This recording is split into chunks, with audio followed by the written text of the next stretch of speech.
자, 이제 디도서를 우리가 처음 공부할 때 디도서의 배경이 그레데 섬이었죠. 지금 오늘 본문에서 디도서 1장 5절로 가보시면 1장 5절 이제 디도서의 중심절이었죠. 같이 읽겠습니다.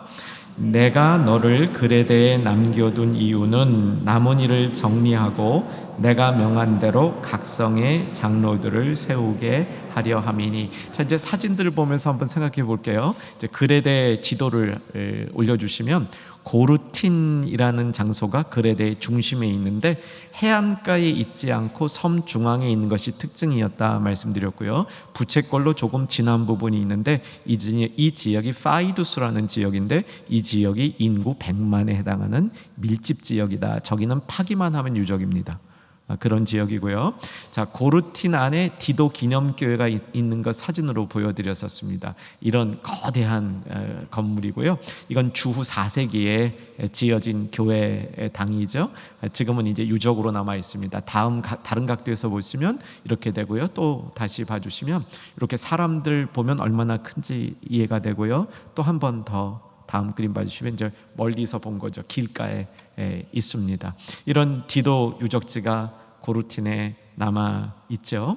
자, 이제 오늘 본문으로 돌아와 주시기 바랍니다. 오늘 본문으로 와 주시면 자, 12절을 보시고 이제 잘 숙지하는 겁니다. 숙지해 나가는 겁니다. 자, 제가 앞부분 읽어 드릴게요. 내가 아데마나 두기고를 네게 보내리니. 여기서 네게는 누구죠?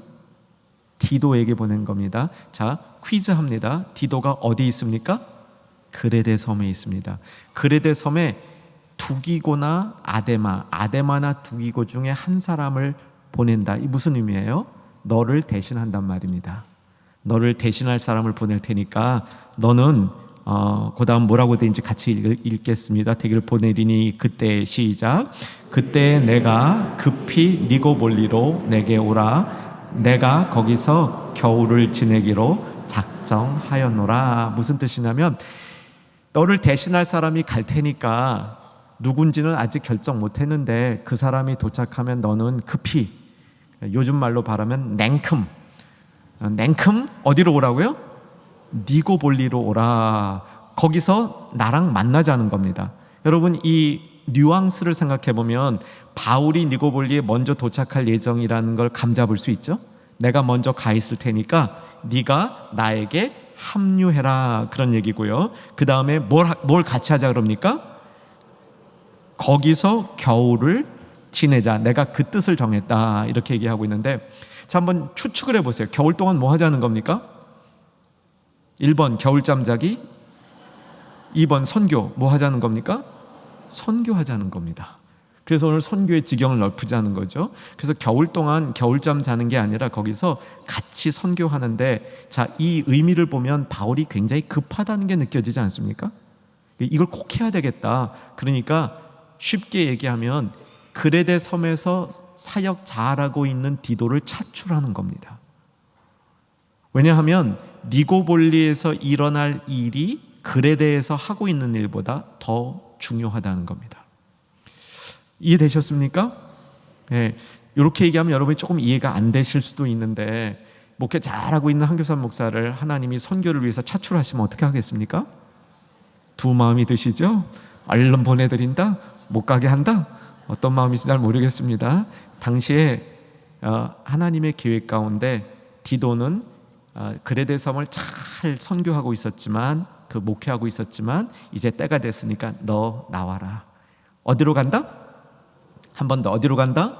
요거 기억하셔야 돼요. 니고볼리라는 도시는 여기 딱 한 번 나옵니다, 성경에서. 그래서 그레데 섬에 있었던 디도를 니고볼리로 부르고 바울은 니고볼리에 먼저 가서 디도를 만나겠다는 겁니다. 어떻게 오라고 부릅니까? 급히, 다른 말로 냉큼 오라고 부르는 겁니다. 이거는 지체하지 말고 오라는 건데 그 의미는 우선순위가 이쪽에 있다는 겁니다. 하나님의 일 가운데 다 중요한 일들이죠. 다 중요한 일들인데 특별한 우선순위가 있을 때 그때 냉큼 오라는 겁니다. 자, 그런데 이게 성경에 이제 특별히 디도서도 그렇고 디도서 바로 다음에 쓰여지는 게 디모데 전서거든요. 성경의 순서는 디모데 후서거든요. 디모데 후서가 먼저 있고 디도서가 다음에 있는데 역사적 순서는 바뀌어 있습니다. 그래서 디모데 후서에도 급히 오라 그런 말이 나와요. 그 디모데 후서 앞에 있으니까 보세요. 4장 9절로 디모데 후서, 디도서 바로 앞입니다. 4장 9절에 보면 너는 어서 속히 내게로 오라. 속히하고 급히하고 같은 말이고요. 같은 단어고요. 21절 너는 겨울 전에 어서 오라. 이것도 같은 말입니다. 그러니까 속히, 어서, 급히 다 같은 말이고요. 저 같으면 세 군데 원래 원어가 똑같은 말이니까 똑같이 다 냉큼 이렇게 번역했을 것 같아요. 성경 번역자는 훨씬 더 멋있는 단어를 썼는데 이 의미 가운데는 어떤 게 이렇게 담겨 있냐면요. 이게 바울이 이동하는 길들이 주로 뱃길들이 많아요. 배를 타는 경우가 많은데, 자, 지중해가 겨울에 얼겠습니까? 안 얼겠습니까? 얼어요. 그래서 항구 중에 대부분 못 써요. 그러니까 이제 배는 움직인다 하더라도 바람이라는 게 심해서 너무 위험해가지고 여러분 요거 이제 꼭 기억해 두셔야 되는 그 정보인데, 지중해는 11월 11일 이후에는 배가 안 뜹니다. 언제까지 안 뜨냐면 이듬해 봄 3월 24일까지는 안 뜹니다. 그래서 배가 움직이는 기간은 3월 25일부터 그 다음에 11월 10일까지 뭐 11일 뭐 그렇게 돼 있는데, 그 안에서도 5월이 될 때까지는 위험 지역이라서 배가 자주 안 뜹니다. 그리고 9월 이후에는, 9월 중순 이후에는 또 역시 배가 자주 안 떠요. 그러니까 있기는 있는데 위험 지역이니까 네 자신이 위험을 무릅쓰고 탈 사람은 타고 안 탈 사람은 타지 말아라. 그러니까 정상적으로 백길을 여행하는 사람들은 5월 중순부터 9월 중순까지 대략 3개월 반 정도만 배를 탈 수 있었다. 이렇게 이해하시면 좋기 때문에 이동에 굉장한 제한이 있었다는 겁니다. 왜냐하면 우리 시대 때 성경을 읽는 사람들은 오라 그러면 뭐 금방 갈 수 있는지 아닌지 알아요. 뭐 기차표 끊고 비행기표 끊어서 얼마든지 언제든지 갈 수 있다고 생각하는데 그 당시는 그게 안 되는 겁니다. 그러니까 움직일 수 있는 기간이 제약이 있는 겁니다. 그렇기 때문에 백길 끊기기 전에 어서 오라 이 얘기예요. 백길 끊기면 그 다음 봄 될 때까지 꼼짝 말하니까 백길이 아직 열려 있을 때 오라 이런 얘기입니다. 연세가 좀 있으신 분들이 오히려 이해가 잘 될 겁니다. 이게 이동이 그렇게 자유롭지 않았던 시간이었다, 이렇게 정리를 하면 되죠. 자, 오늘 첫 번째 숙제는 뭐냐면 니고볼리라는 도시가 도대체 어떤 도시인가 하는 겁니다. 이거 먼저 이제 풀어갑니다. 자, 이제 우리 충현의 가족들은 성경 지식이 상당히 높아졌습니다. 이제 오늘부로 니고볼리를 마스터하는 겁니다. 니고볼리를 이제 니고볼리를 소개하겠습니다. 첫 번째 그림 보여주시면요, 이게 무슨 그림인지 헷갈리실 거예요, 그죠? 예, 이게 무슨 그림인지 헷갈리시는데, 요게요 니고볼리의 근원입니다. 이제 지도는 내려주시고요. 요거는 잠깐 그림은 내려주시고 저를 좀 보시는 게 낫겠습니다. 니고볼리의 역사적 시작은 로마 황제 중에 가장 탁월했던 황제라고 꼽히는 황제가 누구냐면 아우구스투스입니다. 아우구스투스. 참 그 역사의 이 흥미로운 점은 우리 주님이 태어났을 때 로마 황제가 아우구스투스예요. 그러니까 이 세계 역사적에서도 로마가 가장 위대한 황제를 갖고 있을 때 예수님이 태어나시는데, 아우구스투스가 이제 황제가 되기 전에 이름이 옥타비아누스고, 황제가 되기 위한 실권을 장악하는 싸움이 벌어졌는데 상대는 마크 안토니라는 이 사람입니다. 마크 안토니는 누구냐면 클레오파트라고 아시죠? 네, 그렇게 되고 싶으신가요? 그 클레오파트라의 파트너입니다. 클레오파트라가 이렇게 탁 사로잡았던 당시에 이제 최고 실권자가 마크 안토니인데, 이 마크 안토니하고 옥타비아누스하고 이제 한바탕 전쟁을 해가지고 옥타비아누스가 마크 안토니를 이기는 겁니다. 그래서 드디어 황제가 되는 기반을 마련하는 겁니다. 그 전투가 조금 전에 보여드렸던 그 지도의 그 마지막 전투를 하는 대형을 만든 지도입니다. 이 지도를 왜 보여드렸냐면 이 싸움이 벌어진 장소가 어디냐면 니고볼리입니다. 아시겠죠? 자, 니고볼리 그러면 여러분 나이키라는 상표 아시죠? 나이키라는 상표가 그 그리스 헬라 문화에 가게 되면 승리라는 어원이 그 안에 담겨 있는 겁니다. 승리. 아시겠죠? 그래서 그 승리라는 단어가 니고볼리 안에도 나이키, 니고 비슷하죠? 그 의미 비슷하잖아요, 그렇죠? 그게 그래서 니고볼리는 승리의 도시라는 뜻인데 승리의 도시라는 의미가 옥타비아누스가 마크 안토니를 누르고 드디어 로마 황제가 되는 실권을 장악한 전투, 그 전투가 벌어진 곳이 니고볼리라는 겁니다. 원래 이름은 악티움입니다. 악티움. 근데 그 도시를 그 아우구스투스가 니고볼리로 이름을 바꾸는 겁니다. 바울이 그리로 가는 겁니다. 자, 왜 그리로 갈까? 이게 이제 우리가 갖고 있는 의문이죠. 바울은 왜 니고볼리로 갔을까? 자, 아까 이제 그 두 번째 그림을 올려주시면 복잡하죠. 이게 그냥 척 보면 어딘지 모르는데 그리스 서쪽입니다. 그러니까 지금 저 큰 덩어리가 다 그리스예요. 그 중에 빨간 점이고 거기서 막 여기저기로 뻗어나가는 그 자리가 니고볼리입니다. 그리스 서쪽에 있다는 거, 요거 기억하시면 돼요. 그리스 서쪽.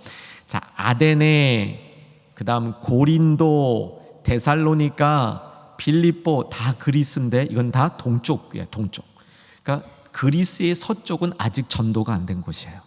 그래서 바울이 그리스 서쪽을 전도하는 처음 기지로 니고볼리를 택한 겁니다. 자, 빨간 점에서 막 줄이 옆으로 나가고 있죠? 뭘 의미하냐면 교통의 요지라는 겁니다. 그죠? 거기서 막 여기저기로 뻗어나가니까 곧 교통의 요지인 니고볼리를 바울이 들어가서 선교하겠다는 겁니다. 이제 어느 정도 이해가 되셨나요? 네. 자, 좀 저 그림 내려주시고요. 제가 당연히 니고볼리를 가봤겠죠? 그래서 제가 니고볼리 갔다 온 그림들을 이제 보여드리는 겁니다. 그래서 이제 이거는 니고볼리 현장에서 만든 현장 경험을 중심으로 만든 건데 니고볼리도 여러 번 다녀왔는데 특별히 2016년 겨울에 아주 좀 샅샅이 니고볼리를 좀 공부했었습니다. 자, 그 다음 그림 올려주시고요. 이게 뭐냐면 제가 이름을 니고볼리 남대문 이렇게 써놨죠. 니고볼리라는 도시의 남쪽에 있는 문입니다. 왜 남대문이 중요하냐면 바울이 요 문으로 들락날락했기 때문이죠. 그래서 요 남대문을 통해서 저 남대문 나오는 길로 바울이 니고볼리에 들어갔다 이렇게 보시면 되고요. 다음 그림 보시면 이게 현재 니고볼리의 모습이고요. 여러분 보시기에 오른쪽 변이 오른쪽 이렇게 V자로 돼 있죠. 오른쪽 변에 남대문이 있습니다. 그래서 남대문을 오면 오른쪽 성벽을 통해서 안으로 들어오게 돼 있죠. 그런대로 멋있죠? 저 뒤에 바다가 보이죠? 바다 보이세요? 바다는 보이셔야 돼요. 이거 안 보이시면 시력 검사 다시 하셔야 돼요. 자, 그 뒤에 무슨 바다 안에 뒤 저 끝부분에 가면 이렇게 쭉 뚝 같은 게 있죠? 이게 항구란 뜻이에요. 요 안으로 이제 배들이 진입하는 옛날에 만들어진 그런 항구라는 뜻이고요. 이 안에 어마어마했던 도시 유적이 있고요. 여기는 유적지가 그냥 길바닥에 널려 있습니다. 길바닥에. 뭐 이렇게 뭐 줄도 안 쳐놨어. 그냥 지나가는데 유적지예요. 이제 그런 도시 모양인데 이 도시는 바울 당시에는 융성했던 교통의 요지였다. 그리스 서부 지역의 중심 지역이었다. 이거 이제 머릿속에 쏙 입력되셨습니까? 네. 자, 그 다음 사진으로 가면 이제 좀 복잡해집니다. 그 안에 있는 제일 큰 그 이제 건물 유적입니다. 이게 뭐처럼 생겼습니까? 여러분 이제 어디 다니다 보면 이런 거 많이 보여요. 이 딱 건물은 딱 보면 이제 딴 분들한테 한번 좀 폼도 잡으셔야 돼요. 야, 이거는 극장이네. 그럼 맞아요. 극장. 이게 로마식 극장입니다. 앞에 무대가 있는 거고요. 반원형으로 돼 있고 앞에 무대처럼 세워진 거 이게 이제 로마식 극장이거든요. 자, 이 극장이 굉장히 중앙지에 있다는 거. 그 다음 그림으로 갑니다. 자, 그 다음 그림을 보면 이게 그 위에서 당시의 주요 건물들을 쭉쭉 이렇게 이렇게 이제 자리 잡아 놓은 건데 오른쪽 아래쪽으로 좀 전에 봤던 극장 보이세요? 좀 둥그런 거, 그 모양으로 있는 거 보이세요? 예, 영어를 몰라도 다 그냥 눈치로 저게 좀 헬라어로 되어 있는지도 몰라요. 눈치로 그게 그림이 이렇게 맞죠? 좀 전에 봤던 그 극장의 위치가 저 자리에 있는 것이고요. 그 왼쪽으로 보게 되면 이게 또 길쭉한 거 보이죠? 이게 뭔 거 같아요? 배너 보시고, 배너 보면 마지막에 나오는 거 마차 경기장이에요. 마차 경기장. 마차 경기장이 저런 모습으로 되어 있습니다. 그리고 이제 도시의 구조가 저기 쭉 이렇게 나타나는 거죠. 다음 사진으로 갑니다. 이게 마차 경기장이고요. 다음으로 넘어갑니다. 여기 이제 그 마차 경기장을 스테디움 이렇게 이제 해놨는데요. 자, 거기 그 스테디움 안에서 다음으로 가시면요. 그 안에 이제 여러 가지 운동 경기가 있었다라는 비석이고요. 그 다음으로 가주시면, 자, 요건데요. 요게 뭐냐면 악티안 게임즈 이렇게 영어로 돼 있죠. 그러니까 이제 그 도시 이름이 옛날에 악티움이었고 악티움이 니고볼리가 됐는데 거기 게임이 있었다는 겁니다. 뭐냐면 올림픽이 거기서 열렸다는 거예요. 올림픽이 이 아거스투스가 옥타비아누스 황제가 자기를 기념하는 도시를 만들고 그 도시의 축제로서 어떤 기록에는 3년, 어떤 기록에는 5년, 그러니까 어떤 때는 3년, 어떤 때는 5년마다 열렸다 그거고요. 전 자기 로마 영토 안에 있는 많은 이제 운동 선수들이 모여서 거기서 운동 경기를 했다, 그런 이제 표시고요. 그 어떤 경기들을 했는가 그 다음 봐주시면 뭐 이렇게 마차 경기도 했고, 다음에 이게 뭐 복싱 같은 것도 했고, 그 다음에 이런 뭐 원반 던지기, 뜀뛰기 이런 게임들을 했다, 이런 얘기입니다. 자, 이제 이거는 덮고요. 바울이 이 니고볼리로 들어가서 누구를 불렀다고요? 아까 공부한 겁니다. 이제 성경으로 돌아왔어요. 예. 누구를 불렀어요? 디도. 왜 불렀다고요? 선교하자고. 어느 동안? 어느 계절에? 겨울에 왜 하냐면 꼼짝 말하니까, 지중해 어차피 못 움직이니까 겨우 내내 전도하자는 거예요. 근데 거기에 담겨 있는 함의 숨겨진 의미는 뭐냐면 봄이 되면 움직이겠다는 거죠. 그죠? 겨우 내내 기다리면서 거기서 전도를 하다가 봄이 되면 움직이겠다는 겁니다. 그런 작정을 했다는 거예요. 그런 작정을, 바울이 작정을 했다라고 얘기를 하고 있습니다. 자, 그런데 여기에 굉장히 흥미로운 역사적 사실 하나를 말씀드리고 이제 본문으로 돌아올 겁니다. 아까 제가 올림픽 게임이 있었다는 얘기를 왜 해드렸냐면, 최근 들어와서 계속적인 그런 논의가 됐는데, 거의 이제 최근 연구에 의해서 검증까지 됐는데, 네로가 황제가 66년에 주후 66년에 그 게임에 참석하는 겁니다. 이 네로가요, 참 좀 이상한 황제예요. 이상한 황제고 재주는 또 많아요. 그래가지고요, 이 황제가, 여러분 그 배경 아시죠? 64년에 로마에 대화제가 있었던 거, 그건 이제 그 정도는 아셔야 돼요. 64년에 대화제가 있었는데, 이 로마시 전체가 14구획으로 돼 있었는데 19획이 타버렸어요. 그 모든 책임을 기독교인에게 돌리고 기독교인을 박해하는 게 65년에 시작이 되거든요. 그러니까 이건 뭐냐면 정치적으로 자기의 상대자들을 쓸어내고 이제 새로운 정치 구도를 만들겠다. 그게 이제 네로의 속셈이었습니다. 그래서 그때 세네카라는 이제 그 대학자도 죽고 베드로도 죽어요. 근데 네로가 어떻게 하냐면 자기는 싹 로마를 떠나요. 그리고 자기의 수하 사람들을 시켜서 사람들 막 죽이는 거야. 영화 보는 것 같죠? 그래서 수하를 통해서 막 다른 사람들을 죽이는데, 자기는 뭐 하냐면 자기의 영토를 쭉 돌아다니면서 저런 게임에 참석하는 거예요. 자, 한번 상상해 보세요. 여러분 뭐 충영교회도 그런 일이 이제 전에 있었다고 얘기를 들었는데, 담임 목사님이 음악을 너무 잘하셔가지고, 자, 우리 같이 찬양해 봅시다 하고 지휘를 하면 여러분 잘 따라하시겠어요? 안 따라하시겠어요? 잘 따라 하셔야 되죠? 네. 담임 목사의 지휘 능력이 아무리 뛰어난 음악적 소질이 있다 해도 성가대 지휘자를 따라가겠습니다? 못 따라가겠습니까? 안 되죠. 근데 이제 이 교우님들은 잘 따라 하실 거예요. 그렇게 기대를 합니다. 걱정하지 마세요. 전 안 할 거니까. 그런데 그 황제가 올림픽 게임에 출전하면, 같이 마차 경기를 하면, 마차 경기에 나온 상대 선수가 황제를 이기겠습니까? 못 이기겠습니까? 무조건 금메달 따는 거죠, 황제가. 그죠? 이게 안 되는 거예요. 근데 네로가 그런 일을 하고 다닌 거예요. 그런 일만 했을 뿐만 아니라, 아까 극장 보여드렸죠, 극장. 그 극장에 가서 본인이 연극도 하고, 그러니까 뭐 어떻게 보면 참 풍요를 즐겼다고 보이는데 어떻게 보면 이상한 황제라 이렇게 볼 수 있는데, 참 제가 여기서 말씀드린 역사의 아이러니가 네로가 저 도시를 다녀간 다음에 바울이 거기를 방문하는 겁니다.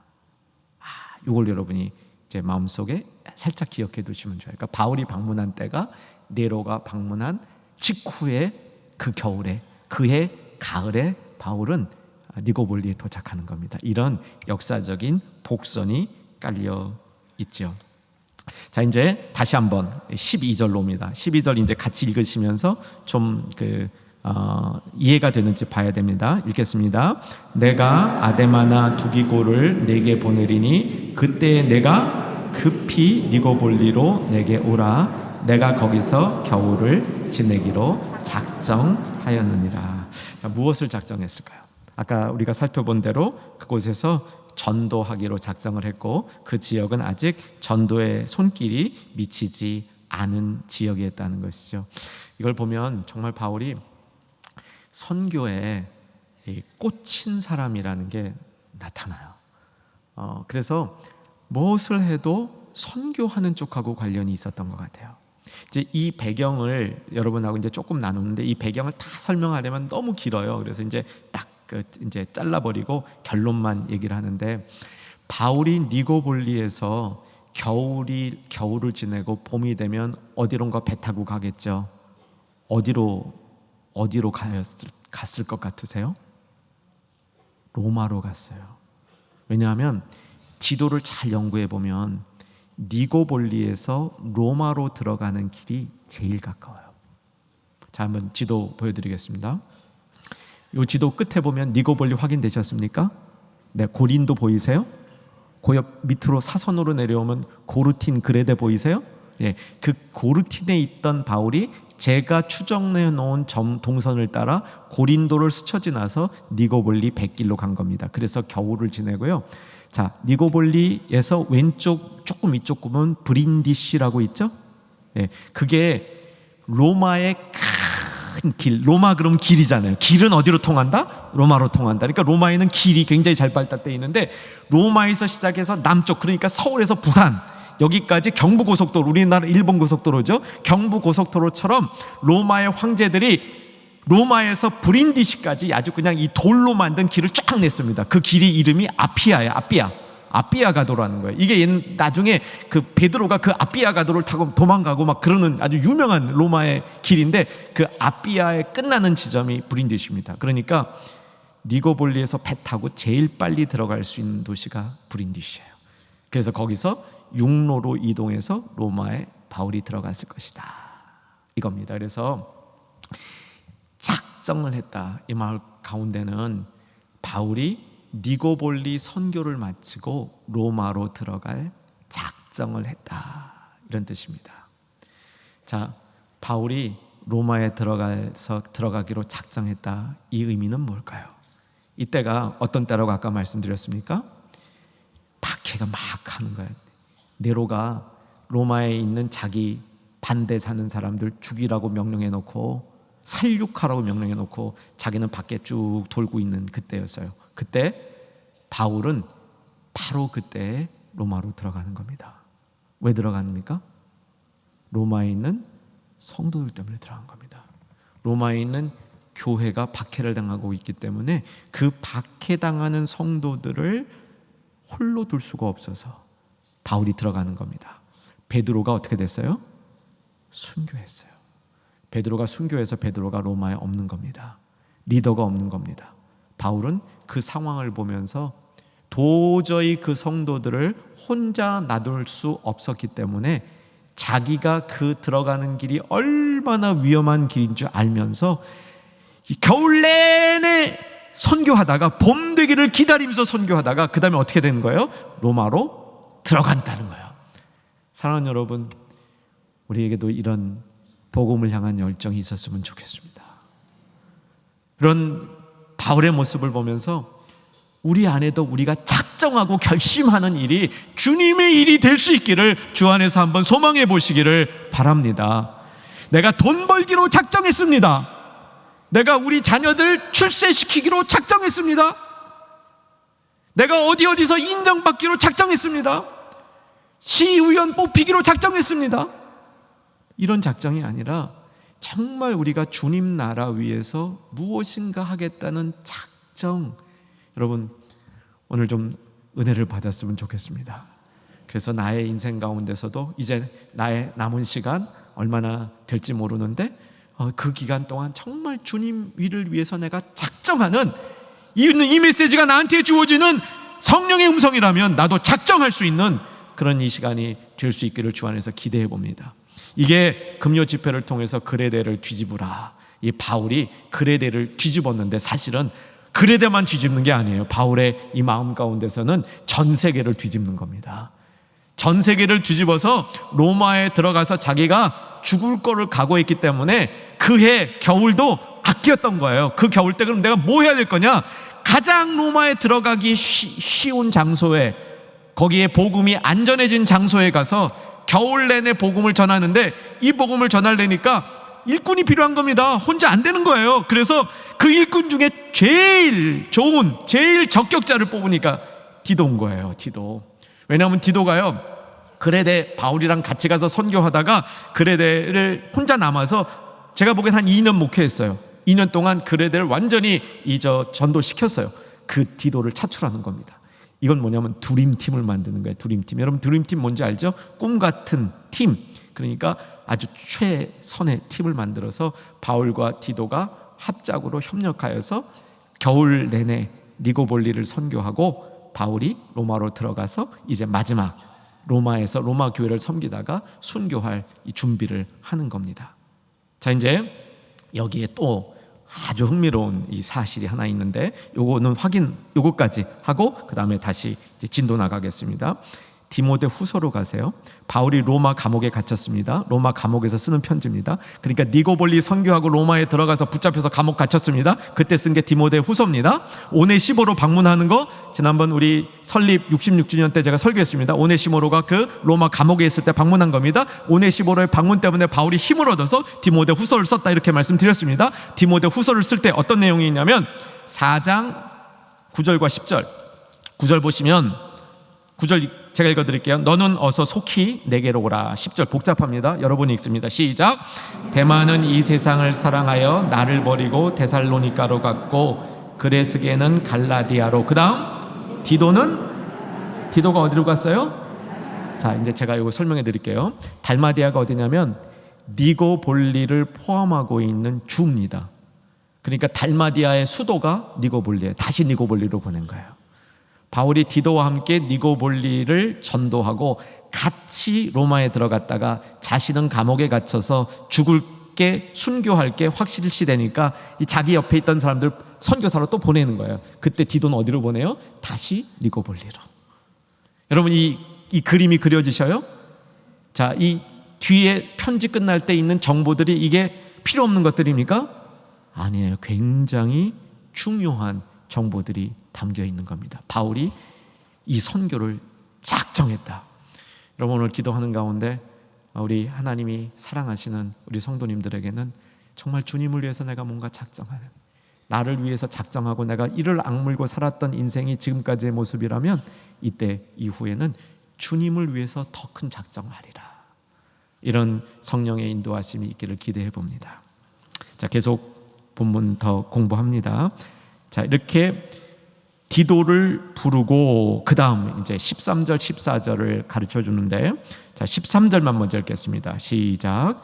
율법 교사 세나와 및 아볼로를 급히 먼저 보내어 그들로 부족함이 없게 하고. 요것도요 디도서를 쓴 목적 중에 하나입니다. 아까 그랬죠? 편지의 끝부분에 편지를 쓴 목적이 담겨 있다. 목적 중에 하나가 뭐냐면 율법 교사 세나와 아볼로를 급히 먼저 보내. 어디로 보내냐면 그레데로 보내는 겁니다. 그러니까 바울이요 이 얘기예요. 율법 교사 세나와 아볼로 손에 디도서를 쥐어서 보내는 거예요. 디도서를 율법 교사 세나와 아볼로 손에 보내드려서 그에게 보내는데 부족함이 없게 하고 잘 영접하라, 그렇게 쓰는 겁니다. 율법 교사라는 말은 변호사라는 뜻입니다. 그러니까 유대인의 율법이 아니라 여기서 말하는 율법은 그 로마인들의 율법을 의미합니다. 그래서 변호사, 이 세나는 이방인이에요. 그래서 이방인으로서 법률을 잘하는, 그러니까 굉장히 그 지역의 엘리트 그룹에 속하는 세나죠. 여러분 아볼로는 알고 있죠?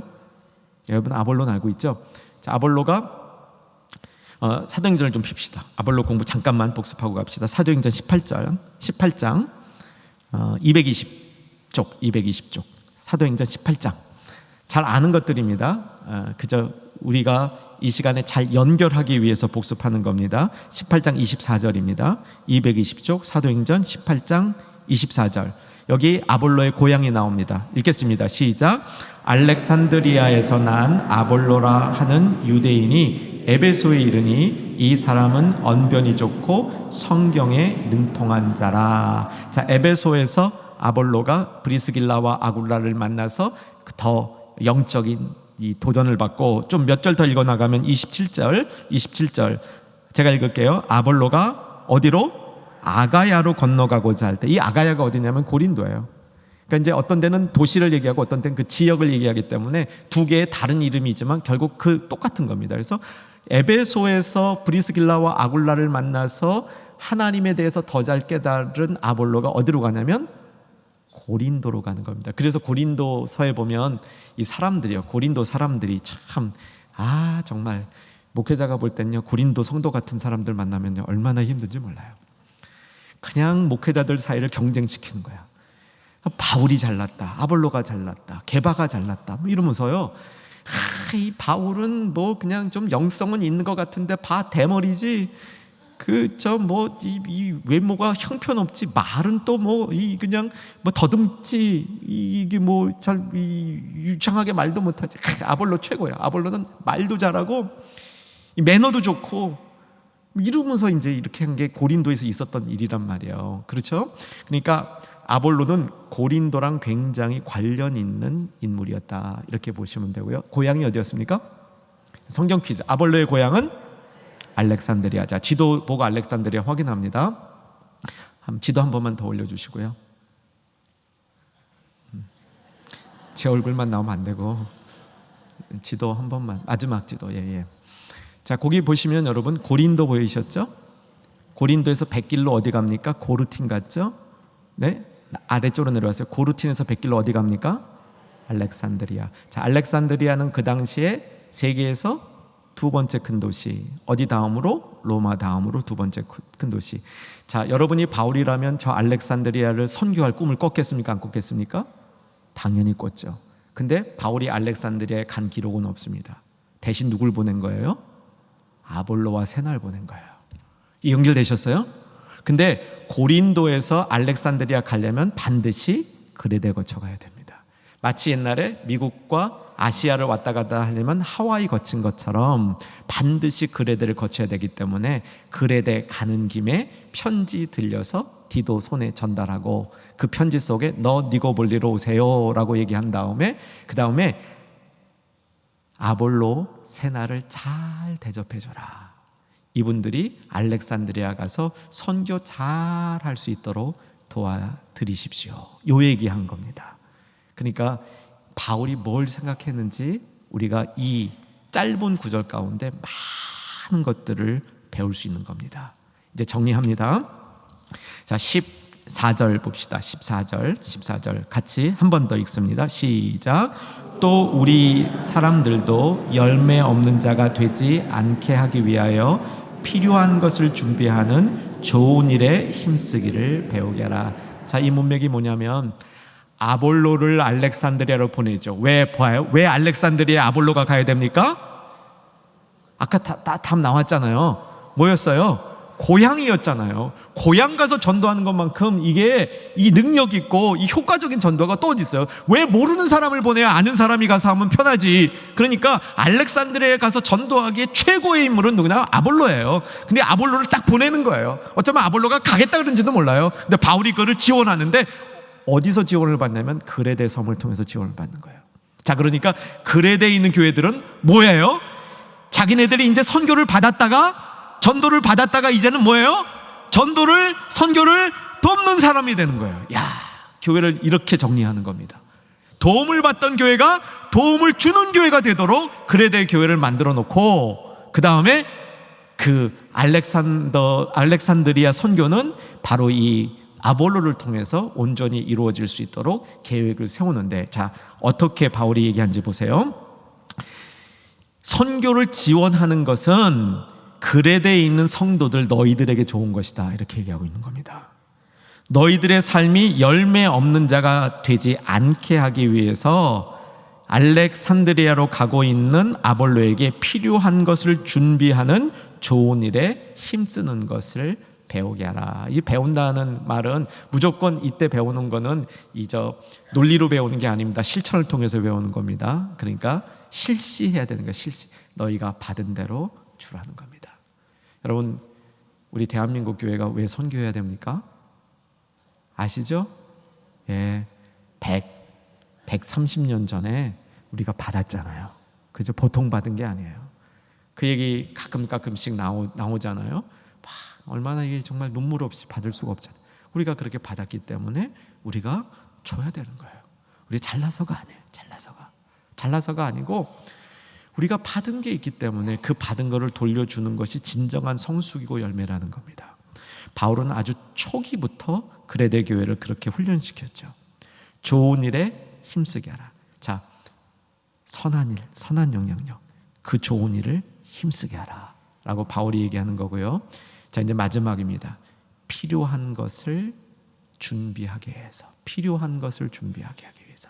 사랑하는 여러분, 여기 이제 필요한 것이라는 말은 이 원어로 보게 되면요, 필요한 것과 준비하는 것, 이게 이제 그 똑같은 의미를 가진 두 개의 다른 단어를 사용했는데, 이렇게 저는 바꾸면 좋다고 봐요. 꼭 필요한 것을 보충해 주어서, 꼭 필요한 것을 보충해 주어서. 저는 오늘 이 말씀을 우리가 들으면서 우리도 복음의 빚진 자인 줄로 믿으시죠? 네, 정말로 믿으시는 분들 한번 아멘 하십시다. 여러분, 우리가 복음의 빚진 자로 믿으시죠? 네, 이 복음의 빚진 자들은 복음을 나눠줘야 됩니다. 그렇죠? 이 복음을 나눠주는 방식이 뭐냐면 꼭 필요한 것을 나눠주는 겁니다. 꼭 필요한 걸 나눠주는 겁니다. 사람과 사람이 연결되는 방식이 꼭 필요한 것을 나누어 줄 때 사람과 사람이 연결이 됩니다. 그래서 필요한 것이라는 이 말은 이 성경 다른 곳에서는요, 가까운 사이다 이렇게 사용이 돼요. 제가 한번 좀 시간이 급해서 정리하면서 빨리 봐드리면요, 사도행전 10장에 고넬료 가정에 복음이 전달되는 장면이 나오는데, 10장 24절에 보면 고넬료가 베드로가 방문했을 때 가까운 친구들을 모아, 이렇게 되어 있습니다. 가까운 친구. 이 가까운 친구가 꼭 필요한 사람들이라는 게, 꼭 필요한 사람들. 가까운 친구가 꼭 필요한 사람들에 꼭 필요한 것을 전해줄 때 우리는 가까운 사람이 되는 겁니다. 많은 시간을 보내도요, 꼭 필요한 거 있으면 마음이 안 가는 사람들이 있습니다. 이거는 진짜 친구가 아닌 거죠. 동역교회 이제 지원 나가는 우리 팀들 보니까 아주 굉장히 사역을 잘할 좋은 구성인 것 같아요. 그런데 가서 꼭 필요한 것들을 보시고 꼭 필요한 것들을 나눠드리는 우리 지원팀 되기를 주님의 이름으로 부탁드리고 축복합니다. 우리의 삶이 꼭 필요한 것을 나눠줄 수 있는 인생이 되어보시기를 주 안에서 권합니다. 꼭 필요한 걸 나눠줬을 때 그 사람하고 가까운 사이가 되는 겁니다. 진짜 가까운 사이는 꼭 필요한 걸 나눠주는 거죠. 가장 꼭 필요한 게 뭡니까? 복음이고요. 그 다음에 복음이 전달되기 위한 수단들입니다. 여러분, 정말 우리의 인생이 꼭 필요한 것, 그것을 발견할 수 있고 나눌 수 있는 축복된 삶이 될 때, 오늘 디도서를 주는 그 교훈, 디도서 속에 있는 그 놀라운 교훈들이 우리 삶으로 들어올 줄 믿습니다.